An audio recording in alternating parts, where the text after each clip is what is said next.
মাও হয়তো ভুলে গেছে, বাট আমি দেখছি মার কি বলে যে শাড়ির সাথে ব্লাউজ পরে না, যে ফেটে গেছে। তো এই টাইপের সিচুয়েশন দেখার কারণে সরি, নতুন বইয়ের গন্ধ শুকতে ভালো লাগতো। দেখলাম যে বই কিনতে পারতেছি না, তখন আব্বা কি করলো যে আমি নিজে ডাব বিক্রি করছি, এখন পারতাম না ভালো। ও, আপনি ডাবও বিক্রি করেছেন? তো আমার জুতা ছিল ছিঁড়া জুতা দিয়ে বুড়ো আঙ্গুল দেখা যেত। তো তার মানে আপনার স্কুল ড্রেস ওই এক জোড়াই ছিল, ওটা দিয়ে চালাতে হতো? এক জোড়া মানে ওয়ান সেট। যখন বৃষ্টি আসতো, আমি স্কুলে থাকতাম বা কোথাও থাকতাম, তো পুরোনো প্লাস্টিক দিয়ে মা বইপত্রগুলো ঢেকে দিত, কারণ বৃষ্টির পানিতে ভিজে যাবে। তখন আমার কেন জানি মনে হলো যে দুইজনের জন্য আমার একটু কষ্ট করতে হবে। মণিপুর স্কুল থেকে আপনি হচ্ছে এসএসসি দিলেন? এসএসসি দিলাম 99 রেজাল্ট কি আসলো? 892। 892 আউট অফ 1000। ওয়াও। বাকি 2.5 মাস পরে তো বুয়েটে পরীক্ষা দিলাম।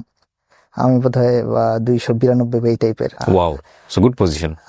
Good position, but for me it was like a failure. কেন? তো আমি দ্বিতীয়বার দেওয়ার সিদ্ধান্ত নিচ্ছি। বুয়েটে রেজাল্ট কি দাঁড়ালো?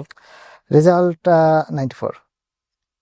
Much developed. 94 much developed. যে বুয়েটের জন্য এত পরিশ্রম, সেই বুয়েট ছেড়ে দিতে হবে? হ্যাঁ, ছেড়ে দিতে হবে। মনবসী স্কুল একটা prestigious, I must say, but বাবা মা দুইজনে চাচ্ছিল না। এই ছেলে টিউশনই করে, এই ছেলে এখন মনবসী স্কলারশিপ পেয়েছে, ছেলে দেশের বাইরে চলে গেলে ফ্যামিলি চালাবে কে? 1986 সাল থেকে শুরু হয়, আমরা বোধহয় এখন পর্যন্ত টোটাল মিলিয়ে বাংলাদেশ থেকে 80 জন 85 জনের মতো গিয়েছে।